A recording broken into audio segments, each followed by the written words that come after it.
10 लोगों के पास देश का 40% पैसा है। इस मौके पर राहुल ने यह भी कहा कि देश के लिए मेरी दादी ने अपनी जान कुर्बान की। मेरी दादी को 32 गोलियां मारी गई। यूपी के सीएम योगी ने गर्मी शांत करने वाले बयान पर यूपी की सियासत गर्मा गई है। शामली में अखिलेश यादव और जयंत चौधरी ने संयुक्त प्रेस कॉन्फ्रेंस में कहा कि खून में गर्मी नहीं होगी तो हम जिंदा कैसे रहेंगे। सीएम योगी को गर्मी इसलिए लग रही है क्योंकि उन्हें पसंद की सीट पर टिकट नहीं मिला। जयंत चौधरी ने बीजेपी पर हमला बोला, कहा जो पाकिस्तान के नाम पर चुनाव लड़ रहे हैं उन्हें शिकस्त मिलने वाली है। आज किसान बहुत जागरूक है, बीजेपी नेता बौखलाए हुए हैं। अमित शाह ने बदायूं में डोर टू डोर प्रचार किया, घर घर जाकर के लोगों से वोट मांगी, लोगों से बात की और समस्याएं भी सुनी।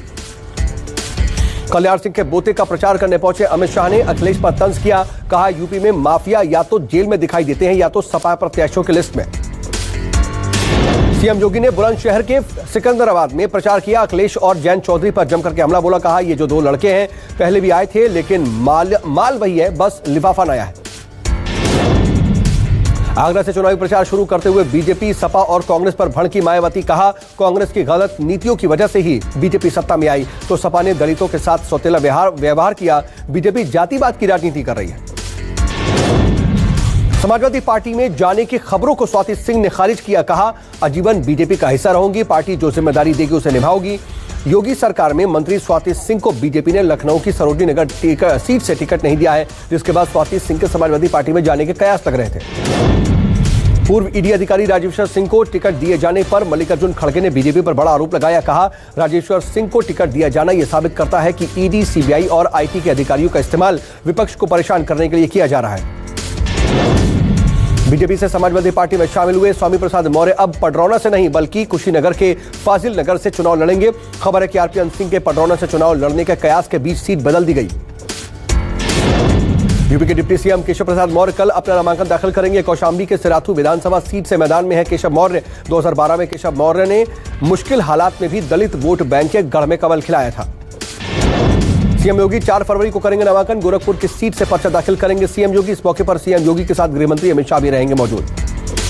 यूपी के लिए 5 फरवरी को घोषणा पत्र जारी करेगी बीजेपी। घोषणा पत्र में विद्यार्थियों की शिक्षा के साथ ही युवाओं के लिए रोजगार पर भी फोकस किया जाएगा। प्रियंका गांधी ने उत्तराखंड के लिए घोषणा पत्र जारी किया। प्रियंका ने कहा उत्तराखंड में सरकार बनी तो 200 यूनिट तक फ्री बिजली देंगे। 5 लाख परिवारों को सालाना 40,000 रुपए और 4 लाख युवाओं को रोजगार देने का वादा। अमित शाह और केशव मौर्य के बाद मथुरा पर सीएम योगी ने भी ट्वीट किया, कहा अयोध्या में मंदिर, काशी में विश्वनाथ धाम बन रहा है, मथुरा वृंदावन कैसे छूट जाएगा।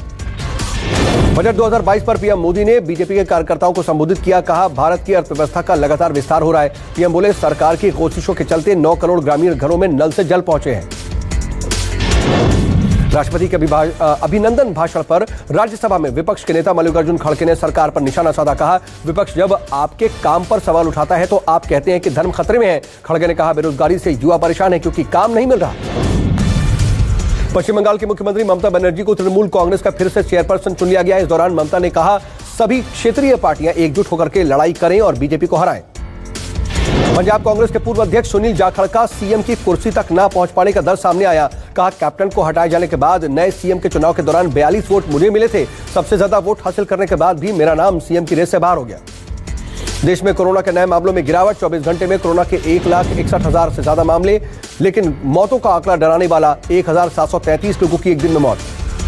एसटीएफ ने वाराणसी में बड़े पैमाने पर कोरोना की नकली वैक्सीन और नकली टेस्टिंग किट बरामद की। एसटीएफ ने 5 लोगों को गिरफ्तार किया। आरोपी नकली वैक्सीन और टेस्टिंग किट की सप्लाई कई प्रदेशों में करते थे।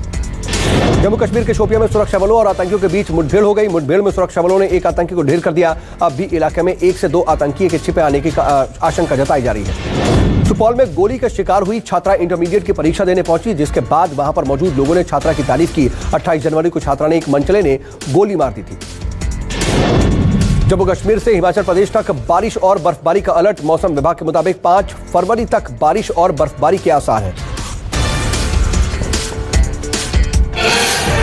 चुनाव मतलब न्यूज़ 24। कॉम्प्रीहेंड तेरी बेटी